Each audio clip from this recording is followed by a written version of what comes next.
একদিন পরেই জাতীয় নির্বাচন। 17 বছর পরে জনসাধারণের সম্পৃক্ততায় একটা যুগান্তকারী জাতীয় নির্বাচন অনুষ্ঠিত হতে যাচ্ছে। প্রত্যেকেই এই জাতীয় নির্বাচন নিয়ে বেশ উচ্ছ্বসিত এবং এই জাতীয় নির্বাচনটা সুষ্ঠুভাবে আয়োজন করা হবে সেটা নিয়ে আশাবাদী।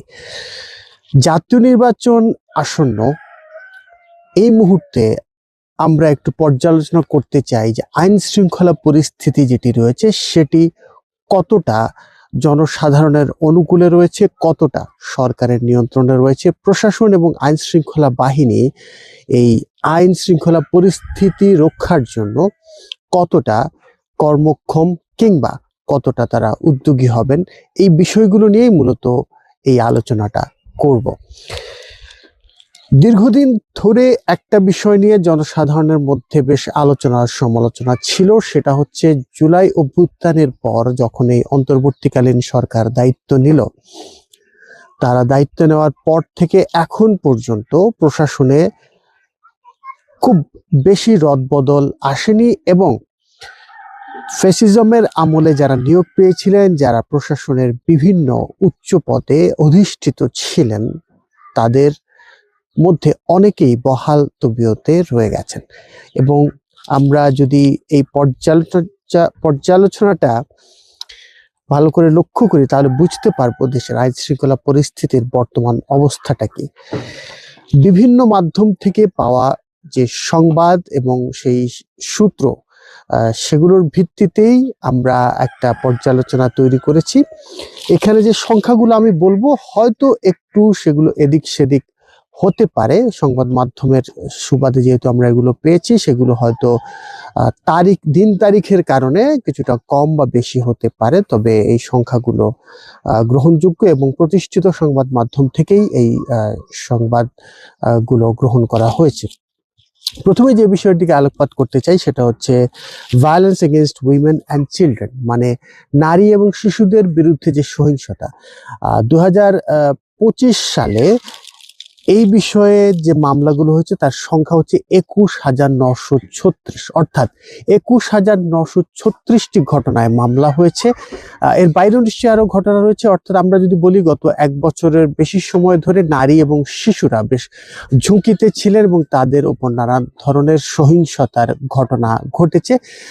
21,936 এই সংখ্যাটিকে কোনোভাবেই অল্প কিংবা গুরুত্ব না দেওয়ার মতো বলে বিবেচনা করার সুযোগ নেই। এক্ষেত্রে আমরা নিশ্চিত করেই বলতে পারি যে আইন শৃঙ্খলা বাহিনী এবং সরকার নারী এবং শিশুর যে নিরাপত্তা বিধান সেটাতে যথেষ্ট গুরুত্ব দিয়েছিল কিনা সেই প্রশ্নটা কিন্তু আমরা তুলতে পারি। অন্যদিকে চুরির ঘটনা ছিল 12,000-এর বেশি, এর মধ্যে ডাকাতির ঘটনা হয়েছে প্রায় 2,000-এর মতো। 1935টা ডাকাতির ঘটনার কথা রিপোর্টেড হয়েছে। ডাকাতি এবং চুরি সেটা জুলাইয়ের পরে বেশ আশঙ্কাজনক হারে বৃদ্ধি পেয়েছিল এবং বাসাবাড়িতে চুরি ডাকাতি এখন পর্যন্ত আপনি গণমাধ্যম তো বটেই, এমনকি ফেসবুক বা ইউটিউবে প্রচুর ভিডিও পাবেন, সিসিটিভি ভিডিও অনেকেই সেগুলোতে প্রকাশ করে থাকেন যে চুরি এবং ডাকাতির যে একটা ভয়াবহ অবস্থা, এবং অনেক জায়গায় ঘরের মানুষকে, শিশুদেরকে, নারীদেরকে জিম্মি করেও ডাকাতির ঘটনা ঘটেছে বলে বিভিন্ন সংবাদ মাধ্যম থেকে জানা গেছে। আর একটা খুব স্পর্শকাতর ঘটনা ছিল, সেটা হচ্ছে অ্যাবডাকশন বা অপহরণ। গত 1 বছরে 1101 অর্থাৎ 1000-এরও বেশি অপহরণের ঘটনা ঘটেছে। অপহরণ, মুক্তিপণ, অপহরণের পর হত্যা, নির্যাতন, নানা ধরনের ঘটনা তো আছেই, তবে 1 বছরের সময়কালে 1000-এরও বেশি অপহরণের ঘটনা নিশ্চিতভাবেই সাধারণ মানুষের যে জানমালের নিরাপত্তা সেটির জন্য একটা বিরাট হুমকি, এবং মানুষ একটা অনিরাপত্তায় ভুগেছে বললেও আমার মনে হয় সেটা অত্যুক্তি হবে না। সবচেয়ে ভয়ানক সংখ্যা সেটি হচ্ছে মার্ডার বা খুন।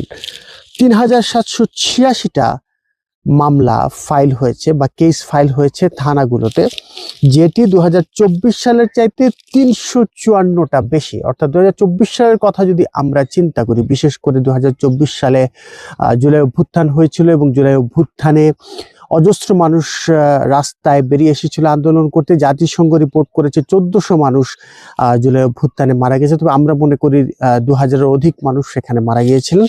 তবে এর পরেও যেটা হয়েছে যে 2025-এ সেই জুলাই অভ্যুত্থানের ঘটনাবহুল বছরের পরেও 354টা বেশি খুনের মামলা লিপিবদ্ধ করা হয়েছে। এটি নিশ্চিতভাবেই মানুষের যে প্রাণ হানির আশঙ্কা এবং মানুষের জীবনের যে নিরাপত্তা, এটি যে কি পরিমাণ শঙ্কায় আছে সেটি নির্দেশ করে, এবং সেটি আবার 2024 থেকে 354টা বেশি। এটাও প্রমাণ করে যে আইন শৃঙ্খলার আসলে চরম অবনতি ঘটেছে।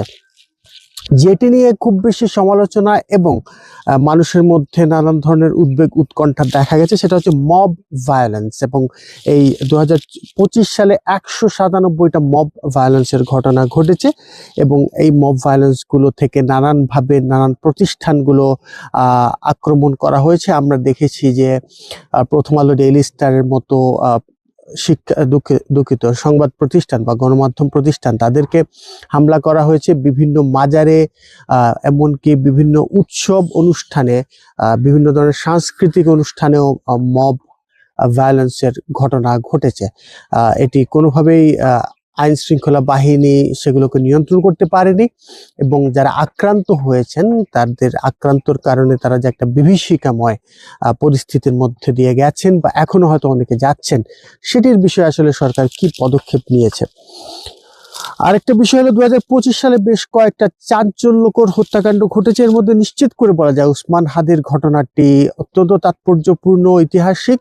ডিসেম্বরের 12 তারিখ তিনি গুলিবিদ্ধ হন ঢাকায় বিজয়নগরে, এবং তফসিল ঘোষণার পরের দিন আসলে 11 তারিখ বৃহস্পতিবার তফসিল ঘোষণা করা হয়, এবং 12 তারিখ ওসমান হাদি গুলিবিদ্ধ হন।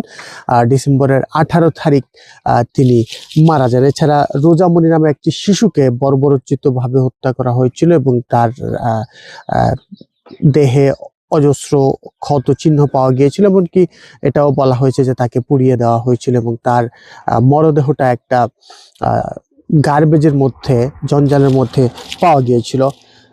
ভয়াবহতার আর একটা নজির ছিল ঢাকা বিশ্ববিদ্যালয়ে একজন মানসিক ভাবে অসুস্থ ব্যক্তি তোফাজ্জল, তাকে গোষ্ঠীবদ্ধ হয়ে হত্যা করা হয়। অন্যদিকে এই ডিসেম্বরেই যেটি বলা চলে দীপু চন্দ্র দাসকে পুড়িয়ে হত্যা করা হয়, সেখানে দীপু চন্দ্র দাস ধর্মীয় অবমাননার সঙ্গে যুক্ত, এবং দীপু চন্দ্র দাস ধর্ম অবমাননা করেছেন বলে অভিযোগ তুলে তাকে সংঘবদ্ধভাবে, এটাও আসলে মব ভায়োলেন্সই বলা চলে, তাকে হত্যা করা হয়। এই ছিল বেশ কয়েকটা সিগনিফিকেন্ট ঘটনা। আমরা যদি 2026 সালের জানুয়ারির কথা বলি, এখন পর্যন্ত 28টা মব বিটিং ইনসিডেন্টস রিপোর্টেড হয়েছে, 21টা মৃত্যুর ঘটনা ঘটেছে এই মব ভায়োলেন্সের কারণে। মানবাধিকার সংস্কৃতি ফাউন্ডেশন এটা জানিয়েছে, রিপোর্ট করেছে, এবং 11টা হত্যাকাণ্ডের ঘটনা এখন পর্যন্ত জানা গেছে। 57টা অজ্ঞাত লাশ পাওয়া গেছে এই জানুয়ারিতে।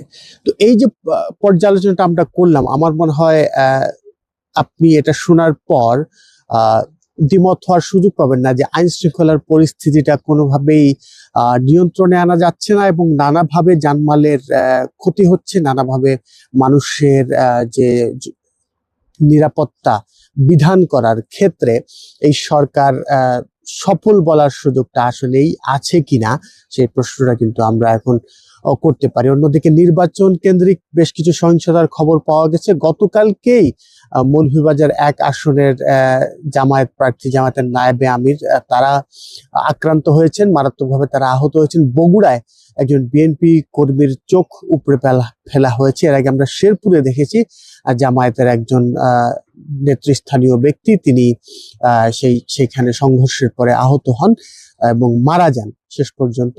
তো আমরা দেশ জুড়ে নানান ধরনের সহিংসতা দেখতে পাচ্ছি, নানান ধরনের নৈরাজ্যকর পরিস্থিতি সৃষ্টির পায়তারা দেখতে পাচ্ছি।